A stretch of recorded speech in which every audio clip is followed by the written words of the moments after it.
Hi all welcome to Shri blogs Kannada. ಇವತ್ತು ನಮ್ಮೂರ style ನುಗ್ಗೆ ಸೊಪ್ಪು ಬಸ್ಸಾರು ಮತ್ತು ಮುದ್ದೆ ಯಾವ ಥರ ಮಾಡೋದಂತ ತೋರಿಸ್ಕೊಡ್ತೀನಿ ಬನ್ನಿ.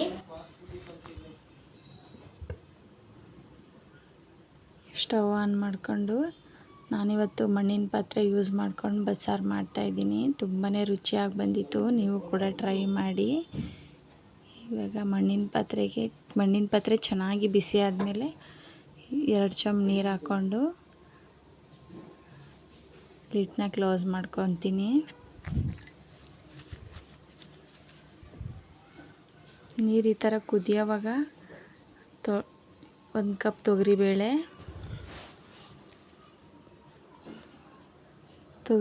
ತೊಳ್ಕೊಂಡು ಈಗ ಕುದೀತಿರೋ ನೀರಿಗೆ ಸೇರಿಸ್ಕೋಬೇಕು. ಬೇಗನೆ ಬೆಂದೋಗ್ಬಿಡುತ್ತೆ ಈ ಥರ ನೀರನ್ನ ಕುದಿಸ್ಕೊಂಡು ಬೇಳೆ ಹಾಕೋದ್ರಿಂದ. ಈಗ ಲಿಡ್ನ ಕ್ಲೋಸ್ ಮಾಡ್ಕೊತಾ ಇದ್ದೀನಿ. ಈಗ ಪಕ್ಕದಲ್ಲೇ ಒಂದು ಬಾಣಲಿಗೆ 2 ಟೀ ಸ್ಪೂನ್ ಕಡಲೆಬೀಜ ಹಾಕ್ಕೊಂಡಿದ್ದೀನಿ. ಇದು ಕೂಡ ಚೆನ್ನಾಗಿ ಫ್ರೈ ಆಗಬೇಕು. ನೋಡಿ, ಈ ಥರ ಆದರೆ ಸಾಕು. ಚೆನ್ನಾಗಿ ಹುರ್ಕೊಂಡು ಒಂದು ಪ್ಲೇಟಿಗೆ ಎತ್ತಿಟ್ಕೊತಾ ಇದ್ದೀನಿ. ಈಗ ಅದೇ ಬಾಣಲಿಗೆ 1/2 ಟೀ ಸ್ಪೂನ್ ಜೀರಿಗೆ,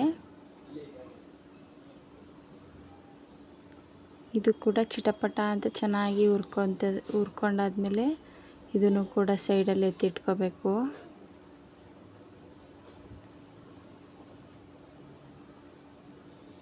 ಈಗ ಹಸಿಮೆಣ್ಸಿನ್ಕಾಯಿನೂ ಕೂಡ ಸೇರಿಸ್ಕೊತಾ ಇದ್ದೀನಿ. ಇದು 10 ರಿಂದ 12 ಹಸಿಮೆಣ್ಸಿನ್ಕಾಯಿನ ಚೆನ್ನಾಗಿ ಹುರ್ಕೋಬೇಕು. ನೋಡಿ, ಈ ಥರ ಆದರೆ ಸಾಕು. ಈ ಕಡೆ ಬೇಳೆ ಕೂಡ ಕುದೀತಾ ಇದೆ. ಒಂದು 50% ಬೆಂದಾದಮೇಲೆ ನುಗ್ಗೆ ಸೊಪ್ಪನ್ನ ಕೂಡ ಸೇರಿಸ್ಕೊತಾ ಇದ್ದೀನಿ.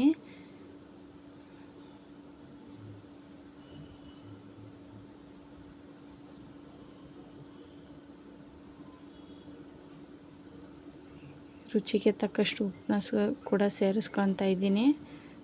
ಸೇರಿಸ್ಕೊಂಡು ಚೆನ್ನಾಗಿ ಮಿಕ್ಸ್ ಮಾಡಬೇಕು. ಮಿಕ್ಸ್ ಮಾಡಿ ನೋಡಿ, ಈ ಥರ ಚೆನ್ನಾಗಿ ಕುದೀತಾ ಇರುತ್ತೆ. ಈಗ ಆಲ್ಮೋಸ್ಟ್ ಬೆಂದಿದೆ. ಇದು ಒಂದು ಬೇಳೆನ ಚೆಕ್ ಮಾಡ್ತಾಯಿದ್ದೀನಿ, ಬೆಂದಿದೆ ಕೂಡ. ಈಗ ಶೋಧಿಸ್ಕೊತಾ ಇದ್ದೀನಿ.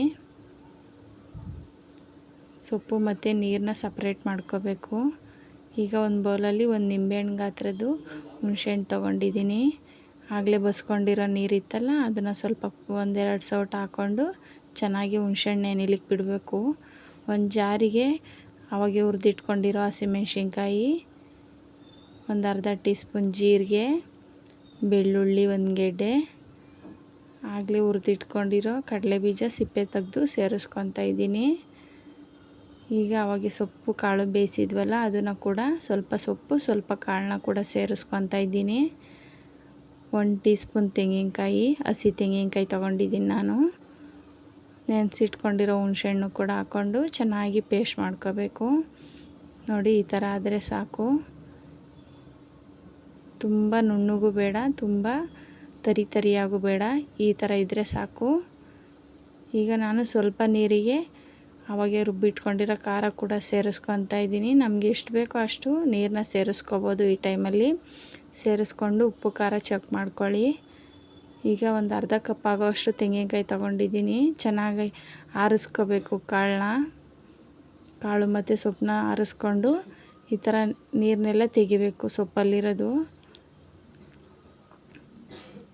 ಈಗ ಒಂದು ಬಾಣಲಿಗೆ 1-2 ರಿಂದ 3 ಟೀ ಸ್ಪೂನ್ ಎಣ್ಣೆ, ಸಾಸಿವೆ ಹಾಕ್ಕೊಂಡು ಚೆನ್ನಾಗಿ ಚಿಟಪಟ ಅಂದಮೇಲೆ ಈರುಳ್ಳಿ, ಹಸಿಮೆಣ್ಸಿನ್ಕಾಯಿ, ಕರಿಬೇವನ್ನು ಕೂಡ ಹಾಕ್ಕೊಂಡು ಚೆನ್ನಾಗಿ ಮಿಕ್ಸ್ ಮಾಡ್ಕೋಬೇಕು. ನಾವು ನುಗ್ಗೆ ಸೊಪ್ಪು ಪಲ್ಯಗೆ ಮೊಟ್ಟೆ ಕೂಡ ಆ್ಯಡ್ ಮಾಡ್ಕೊತಾರೆ. ನಮ್ಮ ಮನೇಲಿ ನಾನು ಅಷ್ಟು ಇಷ್ಟಪಡೋದಿಲ್ಲ ಮೊಟ್ಟೆ ಆ್ಯಡ್ ಮಾಡ್ಕೊಂಡ್ರೆ. ನಾನು ಹಂಗಾಗಿ ಈ ಥರ ಪ್ಲೇನೇ ಮಾಡ್ಕೊತೀನಿ. ಸ್ವಲ್ಪ ಈರುಳ್ಳಿಗೆ ಉಪ್ಪನ್ನ ಸೇರಿಸ್ಕೊತಾ ಇದ್ದೀನಿ, 1/2 ಟೀ ಸ್ಪೂನು. ಚೆನ್ನಾಗಿ ಫ್ರೈ ಆದಮೇಲೆ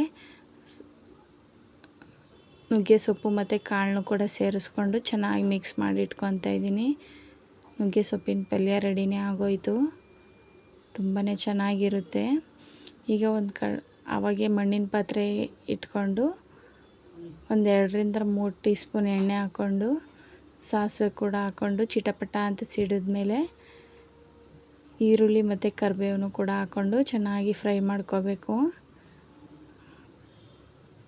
ಅವಾಗೆ ಸಾಂಬಾರು ರೆಡಿ ಮಾಡಿ ಇಟ್ಕೊಂಡಿದ್ವಲ್ಲ ಅದನ್ನು ಕೂಡ ಒಗ್ಗರಣೆ ಹಾಕ್ಕೊಂಡು ಚೆನ್ನಾಗಿ ಒಂದ್ಸಲ ಮಿಕ್ಸ್ ಮಾಡಿ ನೋಡಿ ಸಾಂಬಾರು ರೆಡಿನೇ ಆಗೋಯಿತು. ಈ ಕಡೆ ಮುದ್ದೆ ಕೂಡ ಮಾಡ್ಕೊಂಡಿದ್ದೆ ನೋಡಿ. ನುಗ್ಗೆ ಸೊಪ್ಪು ಸಾಂಬಾರು ಮತ್ತು ಮುದ್ದೆ ಒಳ್ಳೆ ಕಾಂಬಿನೇಷನು, ತುಂಬಾ ಚೆನ್ನಾಗಿರುತ್ತೆ. ನೀವು ಕೂಡ ಒಂದ್ಸಲ ಟ್ರೈ ಮಾಡಿ. ಚೆನ್ನಾಗಿ ಬಂದಿತ್ತು, ಚೆನ್ನಾಗಿ ಬಂದಿಲ್ಲ ಅಂತ ಕಾಮೆಂಟ್ ಮಾಡಿ ಹೇಳಿ. ನಮ್ಮೂರ ಸ್ಟೈಲಲ್ಲಿ ಇದೇ ಥರ ಮಾಡ್ತಾರೆ, ತುಂಬಾ ರುಚಿಯಾಗಿರುತ್ತೆ.